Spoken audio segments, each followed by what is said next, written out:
రానున్న 3 రోజులు పండుగలు వస్తున్నాయని పండుగ రోజులలో ప్రజలు తాగునీటికి ఇబ్బందులు పడకుండా నిరంతరం తాగునీటిని సరఫరా చేయాలన్నారు మంత్రి సీతక్క. హైదరాబాద్లోని ఎర్రమంజిల్లోని మిషన్ భగీరథ కార్యాలయంలో సిఈ, ఎస్సీ, ఈఈ, డిఈలతో వారీగా తాగునీటి సరఫరాపై మంత్రి సమీక్షా సమావేశం నిర్వహించారు. మిషన్ భగీరథ ఇంజనీర్లు క్షేత్రస్థాయిలో పర్యటించి తాగునీటి ఇబ్బందులను తొలగించాలన్నారు. మండలాన్ని యూనిట్గా తీసుకుని ఎంపీడీఓలు, మిషన్ భగీరథ ఇంట్రా గ్రిడ్ ఏఈలు, మండల ప్రత్యేక అధికారులతో కమిటీలు నివేసుకోవాలని మంత్రి అధికారులకు సూచించారు.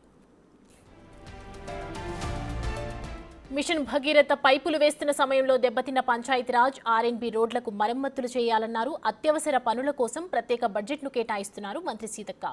జిల్లా కలెక్టర్లతో వర్క్ ఇన్స్పెక్టర్ల సమన్వయం చేసుకుని అభివృద్ధి పనులు చేయాలన్నారు. నీటి సరఫరాలో ఏదైనా సమస్యలు తలెత్తితే ప్రత్యామ్నాయ ఏర్పాట్లను సిద్ధం చేసుకోవాలని అధికారులను ఆమె ఆదేశించారు. నీటి వనరులు అందుబాటులో ఉన్న బోర్వెల్స్ను హైర్ చేసుకోవాలని మంత్రి అధికారులకు సూచించారు. గత ప్రభుత్వం బోర్లు వేసి పట్టించుకోలేదని, వాటికి తమ ప్రభుత్వం మరమ్మతులు చేస్తుందన్నారు. మిషన్ భగీరథ అధికారులు స్థానిక ఎమ్మెల్యేలతో సమావేశం నిర్వహించి వారి అభిప్రాయాలకు అనుగుణంగా తాగునీటి సరఫరా చేయాలన్నారు.